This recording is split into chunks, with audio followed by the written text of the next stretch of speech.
Hello, fellow adventurers, and welcome back to another episode of Word Safari. This episode is going to be a continuation of the last episode where we looked at a whole family of words that come from one particular Latin verb and it's related. Now, that verb is mitto or missum in Latin. The root meaning of this verb is to send, and it occurs in a couple of different formats, as you can see on your screen. The noun that is associated with it is missio, missionem, and you can put different endings on it in Latin that you don't need to worry about. And of course, that noun just means a sending of some kind. So we get a lot of words from this particular Latin word in English. And if you haven't seen part one of this, you should definitely go watch that to see some of the words that we get from this particular verb in Latin. At the end of the last safari, we talked about how it's possible to put prepositions or little words that have some kind of directional meaning onto the front of verbs in Latin and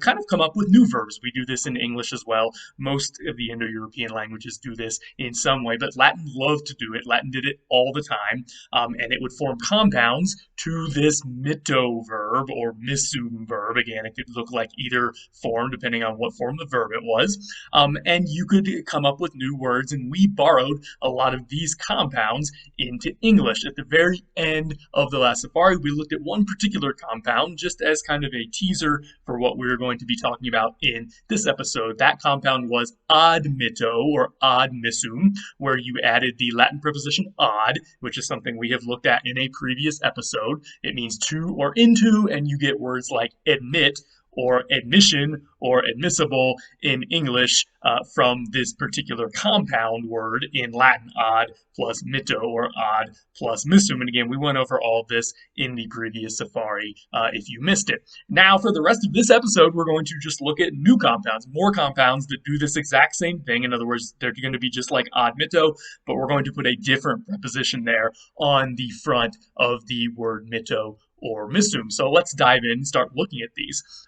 Let's start with transmitto or transmissum, which is a word in Latin that means to send across because the Latin preposition trans meant across. Of course, we have sort of just borrowed this preposition into English. We talk about trans this, trans that all the time in English. So you really don't need to be some kind of Latin scholar to know that the word trans in Latin meant across, but they had the word first. We got it from them.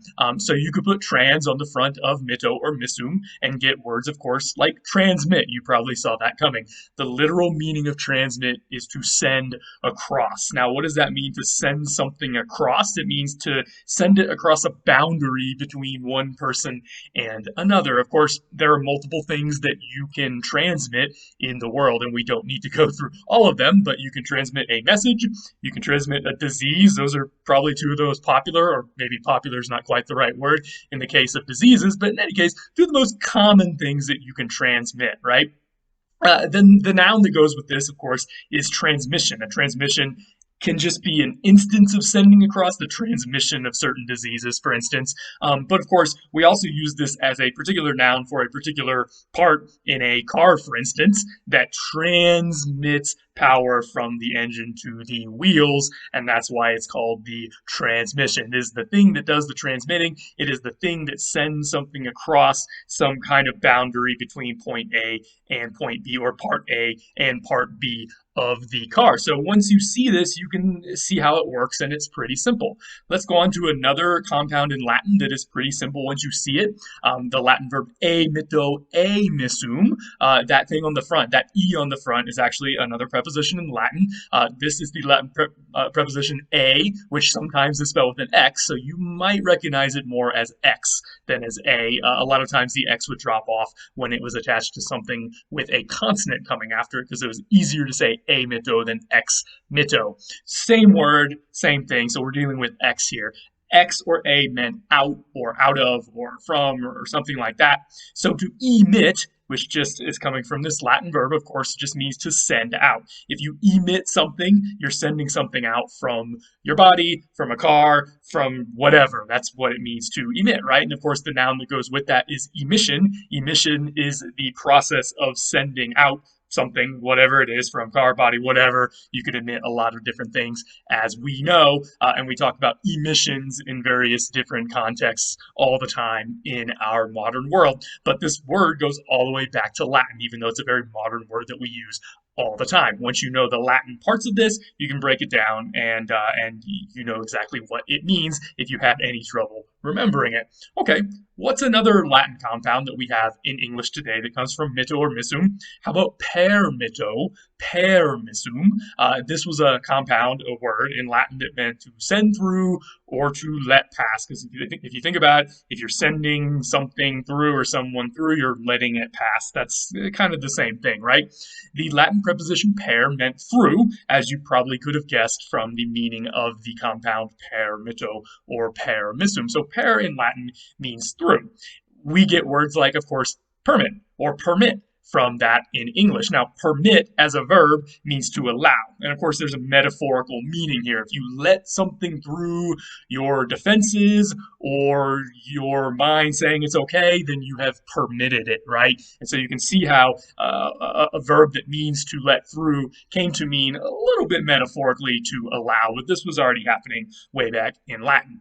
Now, of course, English does this weird thing sometimes where we can have the same word, but stress it or accent it on different syllables and make it a verb or a noun. So if you permit something, that's a verb, but if you have a permit, that's a noun. And notice you just changed which syllable you are accenting it on. So now we're talking about permit, the noun. You have a permit for something. That means something that allows you to do something. So obviously it's connected to the verb. And then, of course, we have the noun permission. So we actually have two nouns here, permit and permission, that don't quite mean the same thing. And if you're an English speaker, you just know the difference between a permit and permission. Permission is more the state of being allowed to do something, right? It's the situation in which you have been sent through the proper authorities in order to be allowed to do something. So you can see that there's still this idea of sending through that's sort of underlying this word and this whole family of words on your screen. Again, once you see it, you know exactly what it is. You can't unsee it. You probably don't want to unsee it because it's just something really interesting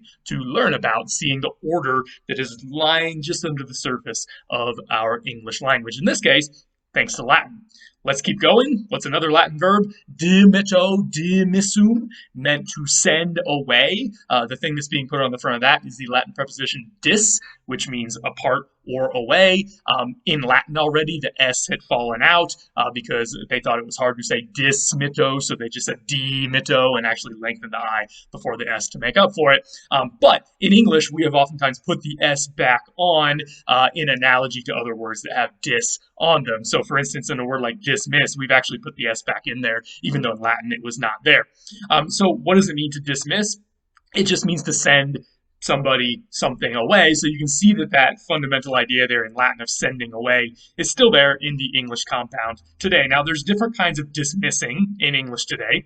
One way we use this is to send a group of people away at the end of a meeting. So, for instance, if the meeting you're having is in the classroom and you're a teacher or something, you dismiss the students in your classroom, you're just sending them away. I mean, that's all that really means, right? It's a fancy word and a fancy way of saying to send your students away. But there's another kind of dismiss in English. If you're not like dismissing your students or dismissing a group of people at the end of a meeting, you may also dismiss a thought or dismiss an idea, or maybe dismiss a person. And this is a different kind of thing if you're using dismiss in this sense. It's a different kind of sending away if you think about it. So you can tell it's related to the dismissal of people at the end of a class, for instance. But in this case, you're sending an idea out of your head as though unworthy. You're saying, no, that's wrong, and you dismiss an idea. Or you're saying that person is not worthy of your respect or something like that, and then you dismiss them as a person. People say, I feel dismissed by somebody, and that's not a good thing because it's tantamount to feeling disrespected, but it's also another kind of sending away, of course. Then you have a noun like dismissal, which of course is a sending away, and then you have something that you might not have seen coming. Dismissal you probably saw coming on this list, but another word that also belongs here that is from the Latin verb dimitto and has taken an interesting path, and that is the word demise. Now, when you see demise, you can see that it's pretty closely related to dismissal. It didn't get the S put back in there, so it's not desmise, it's demise. Okay, but it comes from this Latin verb dimitto, dimissum. The original meaning of demise was the sending away of property, of an estate, of something you had to somebody else. So etymologically speaking, it did have something to do with sending away. Now, the reason it looks a little bit different is that it actually came through Old French. This is one of these words we get from Latin that actually came through French and was not directly borrowed into English from Latin. So it comes from the Old French demise, which was just the past participle of this verb desmettre, and they actually did put the S back in there, as you can see. Originally, like I said, this just referred to any grant of land or property or something like that. But if you think about it, what's the most common occurrence that happens that causes somebody to grant land to somebody else? They die, and then their property is granted via a will or something else to somebody else. So the meaning of demise was originally focused on the transference of that property, and then it came to refer to the event that often caused the transference of that property. So you have an interesting case of semantic drift here, where demise has come to mean death, but that was not the original meaning of the word. It originally meant to refer to what happened after death. In other words, the transference of property. So cool little side journey there. Let's go on to another word. How about the Latin verb intermitto or intermissum? This meant to leave off or to leave an interval. What did this literally mean, though? The Latin preposition inter means between or among. So since you know what inter means and since you know what mitto means, you know that this meant to send between or to send among. So you have something that's going on and you send something there in the middle. And when you send something into the middle of something else that is ongoing, what are you doing? You are interrupting it, or you're putting an interval between two things that go together, right? So that's the idea of the derivatives that we have from this particular word, like intermission. And intermission is an interval. It's something that is interrupting a larger performance, if it's like a play or a movie or something, or whatever. That's the idea of an intermission, right? It's sending something into the middle of something, and maybe in the case of a play, you're sending people away. They can go away for a little while and then come back and see the rest of the play. Essentially, it's a break that interrupts. We get another word like intermittent from this with a different ending. That ent ending, which we have seen before on this channel, is a Latin participle ending, so it's like ing. So it is something that is sending out from time to time, but not all the time, right? That's what it means for something to be intermittent. It occurs sometimes, not continuously, so it is constantly being interrupted or interrupting itself because it's not constantly going. So you can see that the semantics have wandered away a little bit from literally inter plus mitto, but once you see what's going on there and understand the context, it makes a lot of sense, right? Okay, let's keep going. How about promitto or permissum, which means to send before, send for, something like that, this Latin verb pry. So that's what that preposition means in Latin. It basically means before, and we get one particular word from this, that is premise. What is a premise? It is something that is sent out beforehand. Beforehand with regards to what? With regards to some kind of discussion or some kind of talk that is going to take place, and maybe a conversation that needs to be had. A premise is something that is a foundational idea that you start with. You send it out beforehand, you put it out there, and you say, this is the foundation that we're going to start with. We're going to start with this idea, and then we're going to build our entire edifice of ideas off of that. That's the fundamental idea of what a premise is that comes from this Latin compound mitto. What about another Latin compound? Again, this whole episode is just compounds, so let's keep going. How about the Latin verb remitto or remissum? This obviously just has re on the front. What does re mean in Latin? It means back or again. You probably could have guessed that because, again, this is something that we use all over the place in English and have essentially adopted it as our own word, even though Latin had it first. So what are some words we get from remitto or remissum in Latin? We get a word like remit. This is not the most common verb in the world in English, but every once in a while you'll see something about remittance or something like that. Literally, it just means to send something back because that's what those two parts mean. So oftentimes you see this in the context of money, like please remit this money or please remit whatever. That's the context in which you often see the word remit used, even though it's not that common. The noun version of this is actually probably more common, unfortunately, for a particular reason, because it is used in the context of cancer, right? We talk about when somebody's cancer goes into remission, which of course is a good thing because it means that the cancer is being sent back to a state that it had been in before. In other words, not as advanced as it had eventually become before the treatment began. And so we talk about remission all the time when it comes to people having cancer and successfully fighting it, at least for a while, when the cancer goes back to a former particular state that it was in, right? Okay, what's another compound that we have? How about submitto or submissum? This meant in Latin to send under or to yield, and the reason it meant that is, again, another one you probably could have guessed here. The Latin preposition sub meant under, right? And we get this all over the place in all kinds of words in English, sub, which is why you probably could have guessed this without knowing any Latin at all. So to submit, what does it mean to submit?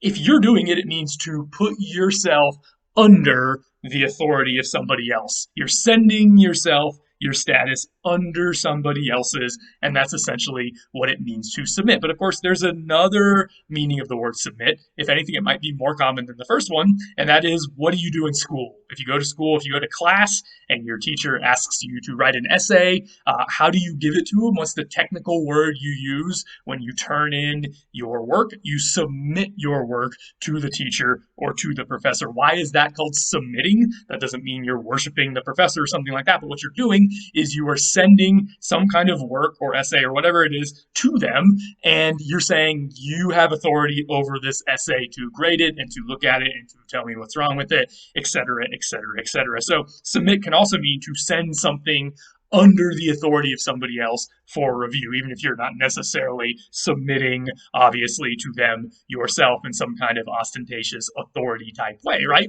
And of course, the noun that goes with this is submission. We talk about the submission of essays when you submit them, so you can see how that goes together. We talk about submission in the sense of authority and dominance, and its opposite, which of course is just submission, right? It's the state of being put under somebody else's authority, right? Okay. What's another one? How about supermitto, supermissum in Latin? Now, the opposite of sub is super, and I put these two together for a reason. And once again, you don't need to know any Latin to know what super means, because we have really stolen this one into English, because we say things are super all the time, which means they're above something, they're better than something. This was just a regular word in Latin that meant over, rather. And so super was the preposition. There it is. It just meant over. If you wanted to say over something, you would say super, whatever that particular thing was. We get an interesting word from this because you might be thinking, well, there's no supermit words in English. There's no supermission words, or if there are, I haven't heard them.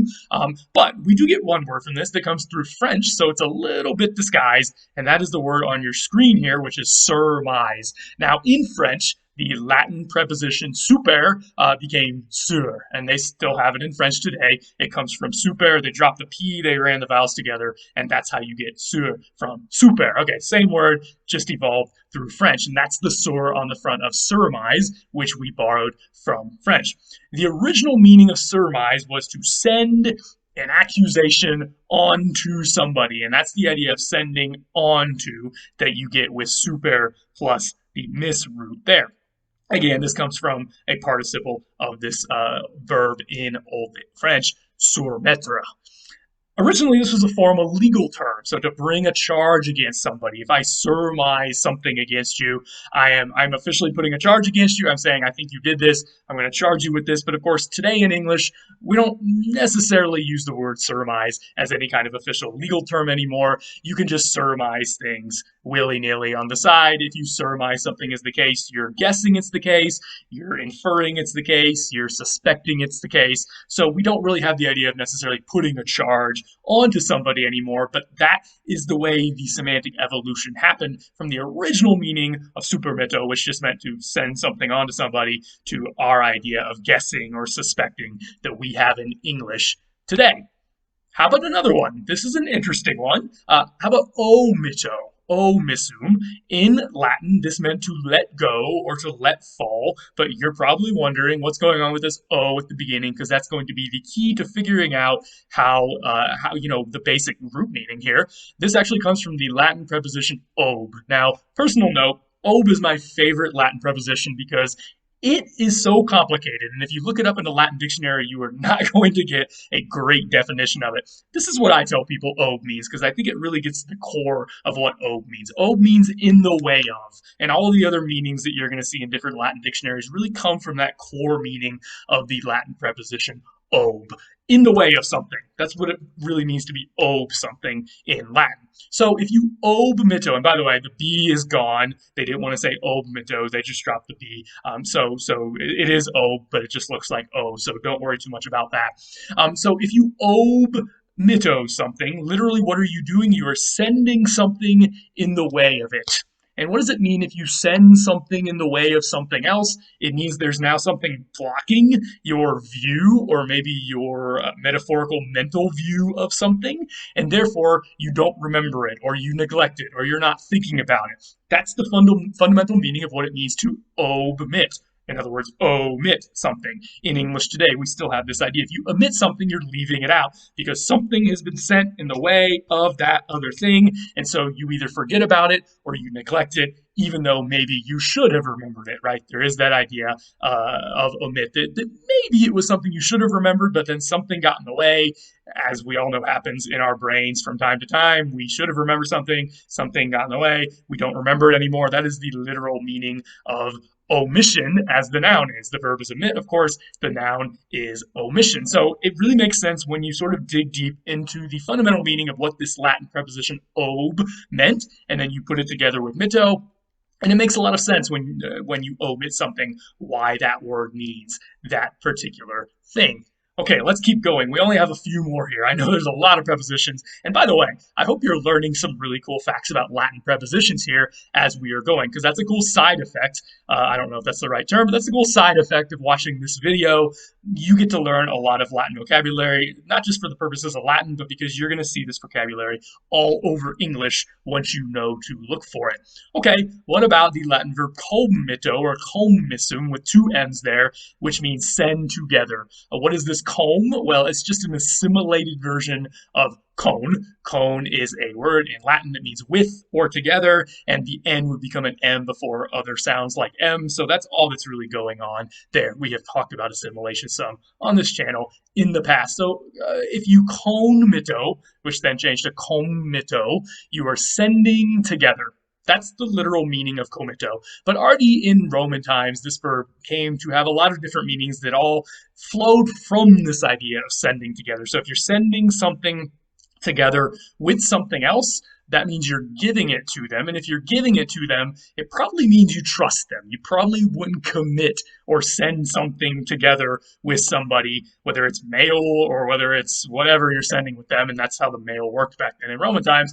You wouldn't do it with somebody you didn't trust. So there's an idea behind committing something, that you are entrusting something to someone, right? You're giving it to them because you trust them. So there is this fundamental idea of trust that goes along with committing, and we still have that in English today. So you can commit somebody or something to a certain place, which means you're entrusting that person or that thing to that place. But you can also commit to something, like I commit to making more Word Safari videos in the future. What does that mean? It means you're entrusting yourself to others to do something in the future. So you can still see that idea of trusting that is there, that is sort of fundamental to the idea of committing. Of course, we get other things from this too, like a committee or a commission, which are two closely related nouns in English. What is a committee or a commission? Etymologically, it's a group to whom some important task has been entrusted. Some body, some government, whatever, has said, okay, we need a group of people to do something important. We're going to entrust this. We're going to send it with them, along with them, and say, you guys need to figure this out. That's what a committee or a commission does. And again, once you see it, it makes sense. Now, what about another meaning of the word commit? You can commit a crime. We talk about people committing crimes all the time. Why would that have something to do with entrusting? Well, this actually goes all the way back to Roman times because, as I said, this verb committo or commissum was already a complicated word in Latin, and it could already mean to do something often nefarious. So why would it mean that? How would it flow from this particular idea of entrusting? It might have originally had something to do with sending an act together with yourself into the future. You're going to do something, you're going to be left with the consequences, and you'd better live with it if you're going to entrust the future version of yourself with a past that is saddled by this particular thing that you are deciding to do in the present. Does that kind of make sense? However, I think this is complicated. This is definitely a complicated semantic drift, one that you wouldn't necessarily guess would happen if you just looked at the first meanings of the word commit or committo that you see on your screen. So if you have any other ideas, I'd be interested in hearing why else you think this semantic drift might have happened both in Latin and then later on in English. The last preposition we're going to look at is pro, and it's on the Latin verb promitto or promissum. Pro means a number of different things, but in this context, it's going to be something like forth or forward. And what does that mean? What does it mean to promise, which of course is one of the main words we get from this particular compound in Latin. So in English, we use the word promise all the time. It comes from this promitto compound. Literally, it means to send forth. But when you promise something, what are you sending forth? Well, if you think about it, you're sending forth your word, your solemn bond. You're saying, I'm going to do something. So you're sending forth your word into the future. You're saying, I promise that I will make more Word Safari videos in the future, right? So you're sending forth your word into the future. There it is. Everyone's going to remember it. And that's the basic meaning of what a promise is. You're giving complete assurance that you will, in fact, do something. What's another word? Well, let's put the last two prepositions that we have just looked at together to get a mega compound. It's not just a preposition plus mitto, it's two prepositions plus mitto. So we're going to end with this one because it's kind of the grand finale. We get two prepositions. It's a big compound. And that word is compromise. Compromise has comb, the cone that we just looked at, the pro that we were just looking at, plus, of course, the missum root here that we have just been talking about. So you can put all of these parts together. You have all of the tools now, these semantic tools, to put the parts together and figure out what it means to compromitto, even all the way back to Latin. It means to send forth your word on something together with others. It's like to co-promise. And yes, co also comes from this com thing in Latin. So the original meaning of compromise is not quite what it is today. It meant to co-promise. Why would that mean that particular thing? Well, originally the idea of a compromise was you and somebody else, or your group and some other group, would agree to be bound by the decision of an arbiter. The arbiter would decide between you and decide on a mutual course of action that both of you are going to take. Now, usually arbiters are going to land somewhere in the middle. They're going to try to give both sides something of what they want. And so the idea of a compromise originally was something that we have all agreed to be bound to, that might not be everything that I want, and it might not be everything that you want. And so it's kind of in the middle. Of course, that today is what we call a compromise, but that was a later evolution of this word from the etymological idea that we're going to be bound together by something that this arbiter says we have to do, to just the idea that we are going to meet in the middle, regardless of whether there's an arbiter, regardless of whether we are bound by a third party to do this. It's just going to be something that we do, maybe on our own. And of course, that's the meaning of the word compromise today. But you have to understand the semantic shift that the word compromise had to be able to understand why it's got two compounds on the front of it, and semantically speaking, what those compounds are doing in the word and in the history of the word. Okay, we have gone through a lot of Latin compounds, a lot of Latin prepositions. This is a great time to catch our breath. What other compounds can you think of? There are a lot. I did not include all of them because that was already a long safari. I tried to include the most important ones, but if you have any other ones that you think I should have mentioned that I left out, go ahead and comment below. See you next time.